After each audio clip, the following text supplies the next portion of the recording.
Alright guys, so welcome back to the channel. This is Escape Attitude Radar Podcast and you are on to the perspective with Lofingade. Today I have a little bit I want us to go through together. And if only you will give me a little bit of your time, you probably will relearn or unlearn what you have learned when it comes to democracy and now we're being ruled in Africa rather than being led. So you probably will understand that choosing a wrong leader has a very, very bad impact on your life that you may not be aware of, or probably someone is trying to give you some mirage of who you are, probably a young man at age 40, and you are still being referred to as being the leaders of tomorrow. If you believe in that nonsense, then you are in for a long ride.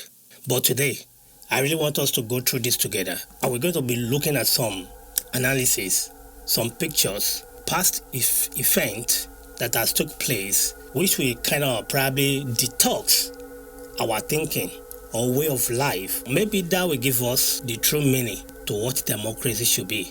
And I'm going to be using another country to demonstrate or to show you what democracy has done to us as Africa. Let's get started. You see, in life, when we allow impunity to persist or to go unchecked, it probably will become normal. People will believe this is the way life should be. Democracy has been protected in Africa for a reason, not because for the benefit of the people of Africa, but for the benefit of the elite. And you will know why, at the end of this video, why democracy, as it is being practiced right now in Africa, is not in the best interest of Africa, but the interest of the politician.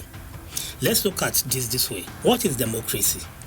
If we go into the definition of democracy, and probably that will give us an idea. Democracy, the internet is saying that democracy is a system of government where political power is vested in the people, either directly or through elected representatives. It is characterized by free and fair election, respect for human rights, and the rule of law. In Africa today, is there any respect for human life? Do you see that in your own country? Election in Africa, do you think is free and fair election? Have you ever been part of free and fair election in Africa? Do you think that we are enjoying the dividend of democracy in Africa? Do you think your right is being respected as human in Africa? No, that's a popular no. Democracy is not about one man making decision for the whole country. Democracy is about this is what we want, and that is why we have all these representatives.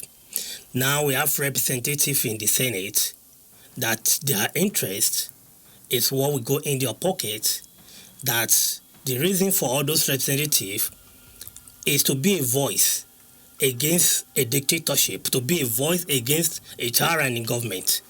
If your representative is in a line with their principal, which is the president, there is no more democracy. I don't know if that is clear. Do you see any pattern of that?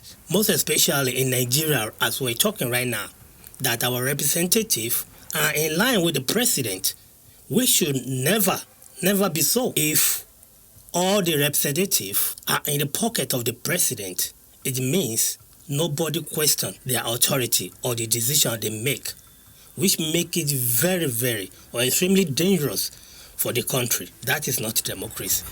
An example of this is a system of government in which people vote their elected representative into parliament. Do you think your vote is being accounted for?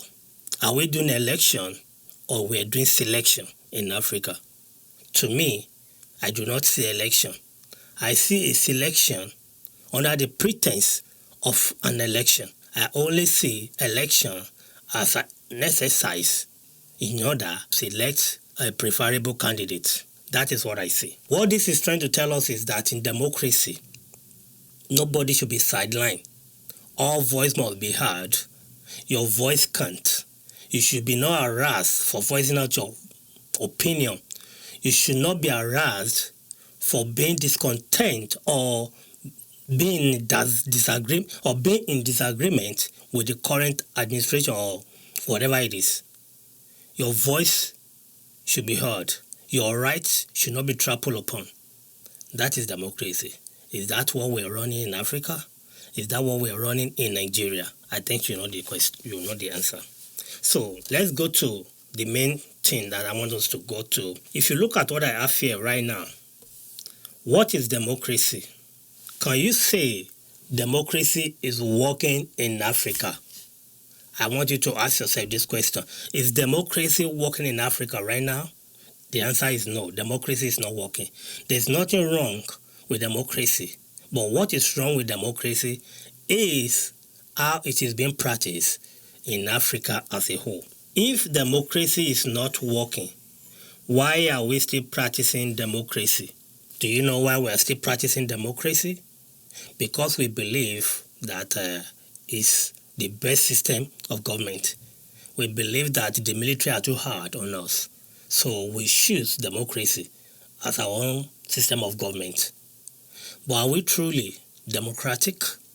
Do you think it is working when it comes to our culture, when it comes to everything that is all about us as Africa? Is democracy the right way to go? Because since I was born, it's like things are better when I was born than the way things are now. What does that mean? It means that when I was little, when I was born, when I was like maybe 5 years old, the price of food in general is better than what we have now. It means there's no progress. That's the simple form of it. It's just like you have a child that refuses to grow. You will be concerned, right? If you have a child that refuses to grow up, either mentally, intellectually, or physical being, if a child refuses to grow up or develop, then it will raise an eyebrow. Now you understand that there's a problem. The same thing, if a country is not growing, there's a problem, right? There's a problem. So let's do some calculation, all right? The chances that a typical politician, either your governor or your president, the chances that they will spend 8 good years in office is 90% possible. The possibility is 90%. Why? Because they are incumbent. And this is where I want you to listen carefully to what I'm telling you right now. If you are part of the process that brought in a bad leader under democracy, and that leader end up doing nothing but ruin the economy, do you know what just happened to you? You just waste 8 years of your life. Now, how old are you? Let's ask ourselves. This is how I want you to do calculation. If you can get a pen and paper, or you can look at the board right here and see what I'm doing. If you look at your age right now, right? If we elect a leader, knowing fully that leader, he or she is not competent because that leader is from your state, your tribe, or is of the same religion with you, but you know the leader is not competent, yet you participated or you are part of the process that brought such leader in. If such leader fail, you know what just happened? It means you that participated in such evil act that brought such leader on the seat, the leader will spend 8 years. If that person fail, it means that 8 years of your life went down the drain. You just waste 8 years of your life. It's as simple as that. Now, if we repeat such mistake again, and another election cycle, we go by being a bigot, such mistake is repeat. It will cost you 16 good years of your life. Did I say good? No. It will be a 16 bad years of your life that just go down the drain because of bigot, because of religion affiliation, because of ethnicity, because of tribe affiliation. 16 years of your life just go wasted for nothing.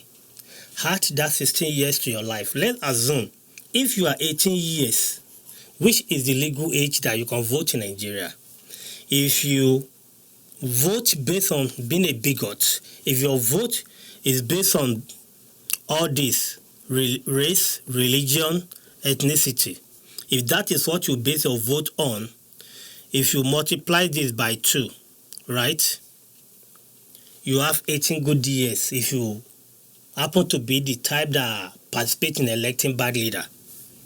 Those 2 leaders will spend 8 years, that will be 18 years. If you are 18 years, add those 8 years together, you will have 16.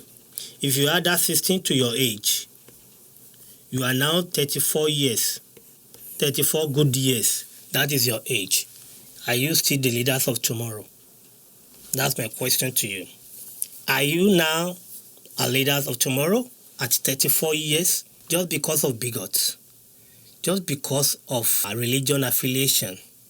Do you think any government will have your interests just because they are from your town? Do you think any president or governor will have your interest just because they are of the same religion with you? No. Forget it. Won't happen. You're just shooting yourself in the leg. That's what you are doing. You are just selling the future of your children. Either born or unborn, you are digging hole for your children. And you're going to know why you are digging hole for your children in a minute. All right? Now, let's move forward. If we make one more mistake by voting because he or she is from my town, is my brother's friend, all this, if you have all this, if all this is the reason why you are voting, if you are voting because you are getting goats, one share asun, if they are doing asun, goat meat. If you're doing, if they share money, if they give you rice, maybe you get gari, peanut, and so on like that. If you make that mistake again by being part of people with this slogan of Diboko Sebe, I think you will remember back then in Nigeria that people have this slogan. They will tell you, if you vote for us, you cook. If you are part of those people with such mentality, you prioritize your belly, what you will eat, and not the interest of the country. This is what will happen to you.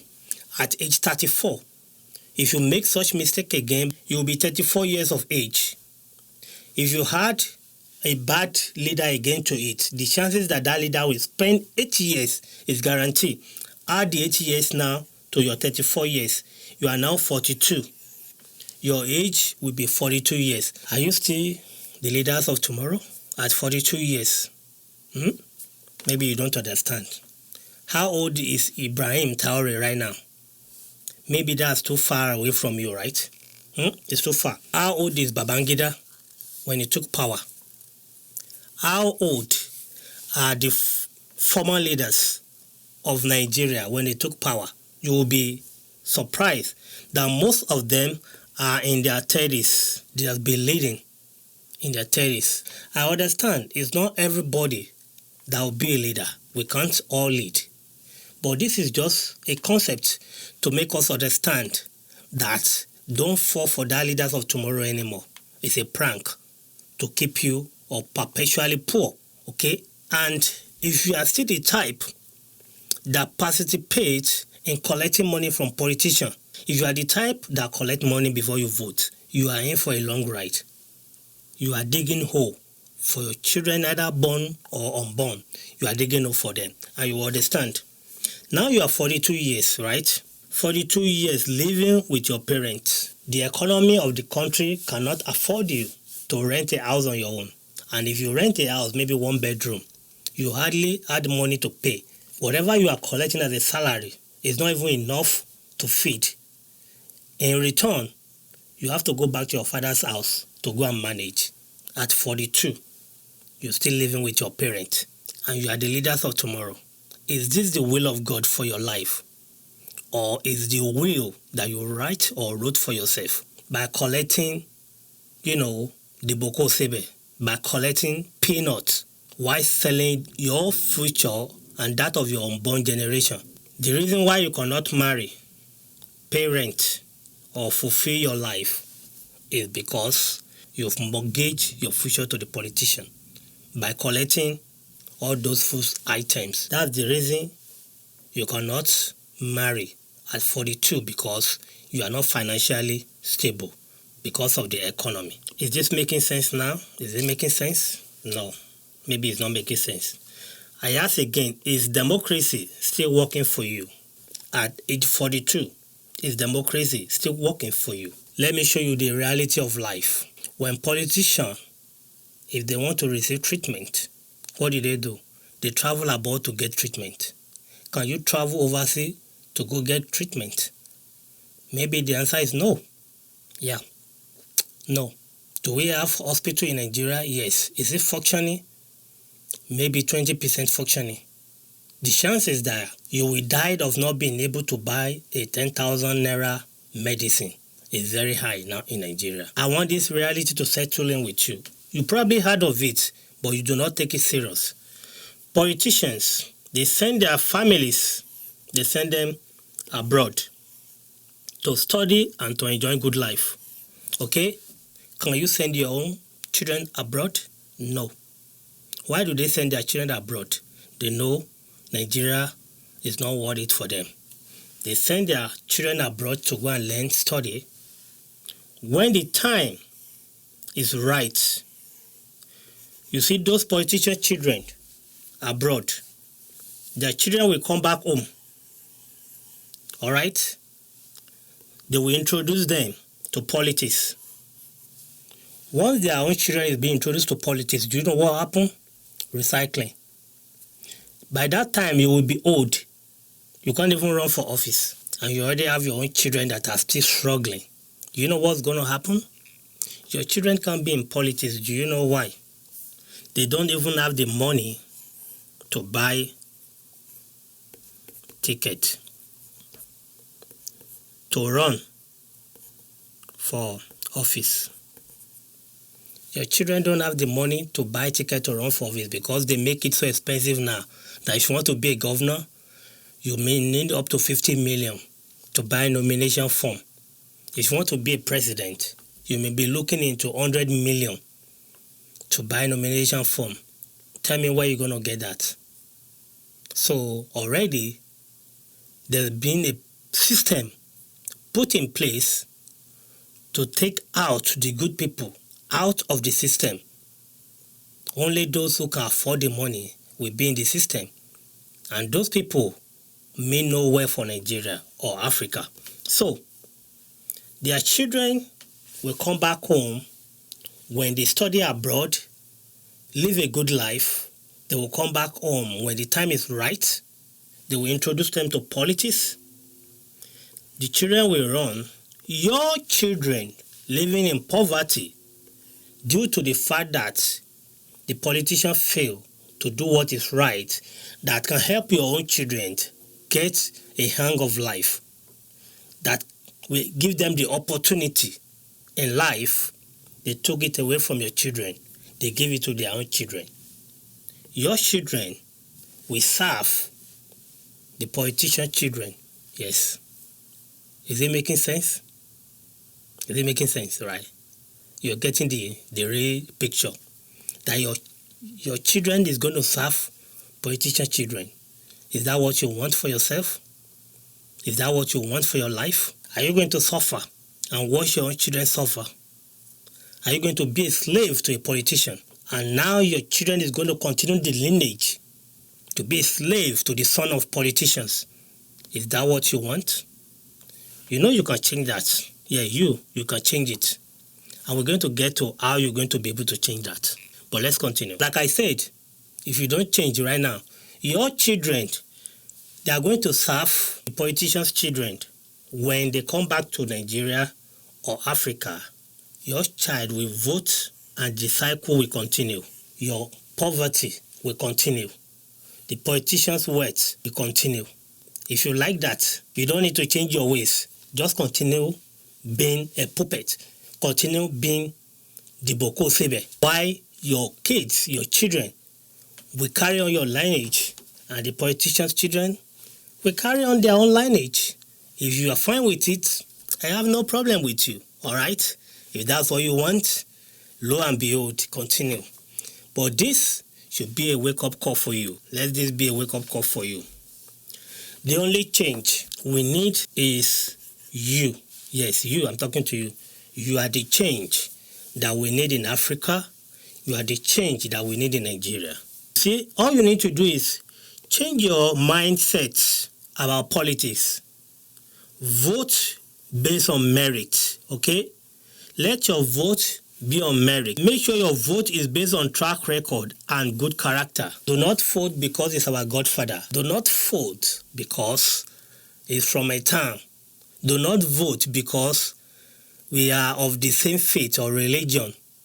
Do not vote because we are from the same ethnicity group. No.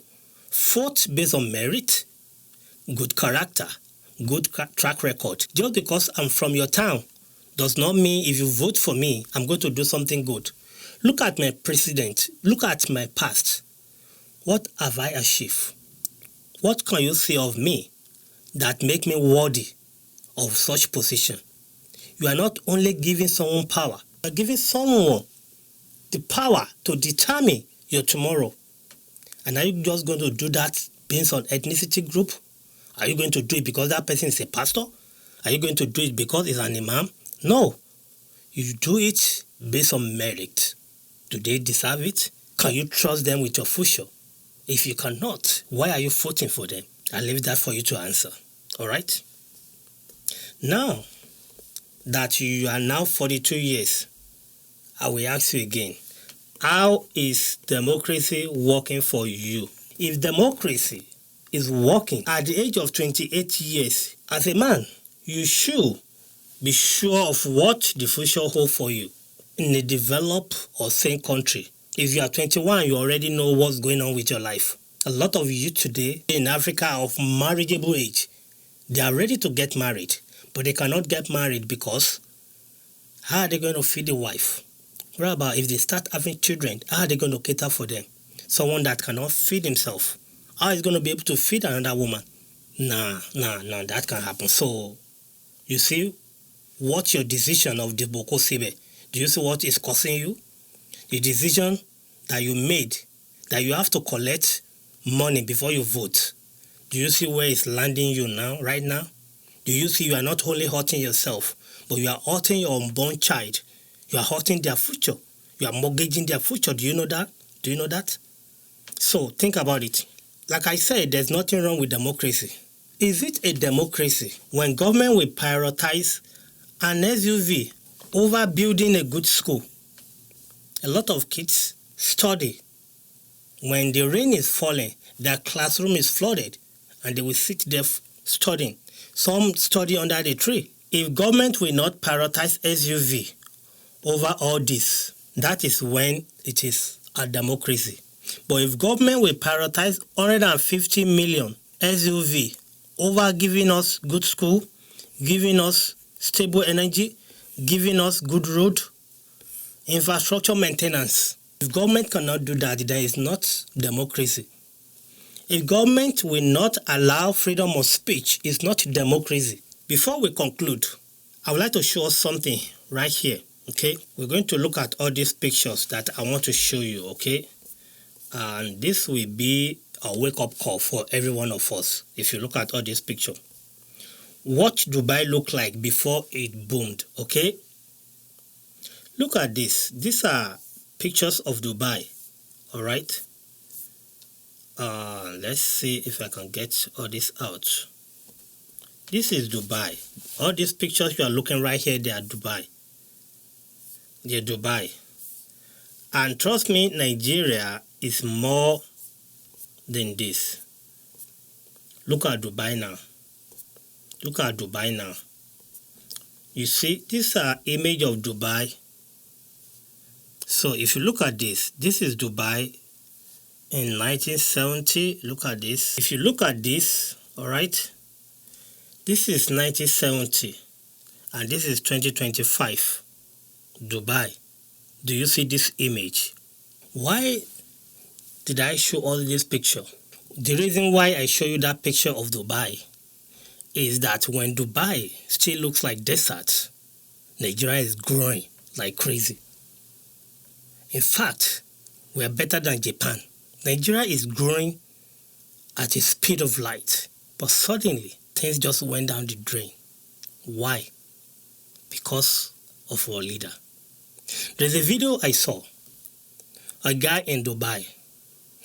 We were trying to compare Nigeria to Dubai. There's no any advantage when it comes to development, when it comes to natural resources that Dubai have over Nigeria. His statement is that the only difference or the only advantage that make Dubai different from Nigeria is leadership. Can you imagine a place of desert become a place everybody want to visit. That is Dubai for you. Nigeria happen to be a place everybody come to visit, even for medical need. Nigeria happen to be one of the country people travel to when it comes to medical need. Today, people are running out of the country for medical need. Does that scream at development? No. But compared to Dubai, what is the difference? The willingness of their leadership. What caused us as a country that we are going through crisis? I want to ask you, do we really need the Senate? If we're going through all this crisis, if we need development, if we need to pay off our debt, do we still need the Senate now? Can we run the country without the Senate so that the money going to the Senate can be used to pay off our debt, can be used for development? Can we do that? This is just a question. Now that you know democracy is good, but it has been used as a weapon of suppression, a weapon that is used to cut away with the national treasure, it has been used in such a way that even the West will tell you that they are protecting democracy. Do you think that it will be very easy for someone benefiting from a fraud? We want to give it up easily. If we do not take a move to require change, either in the constitution, how we can rearrange, remodify democracy to fit the need of Africa, I guarantee you that nothing will change. When next time someone says to you that they are protecting democracy, all they are saying to you is that they are protecting their pot of soup. And when you hear one Nigeria is not negotiable, it still means they are protecting their pot of soup. I hope this makes sense to you. If you get any value from this video, please do share this video. Let others see it. If you're here to be a subscriber on this channel, please do subscribe and support this channel. Until next time, stay blessed. Bye-bye.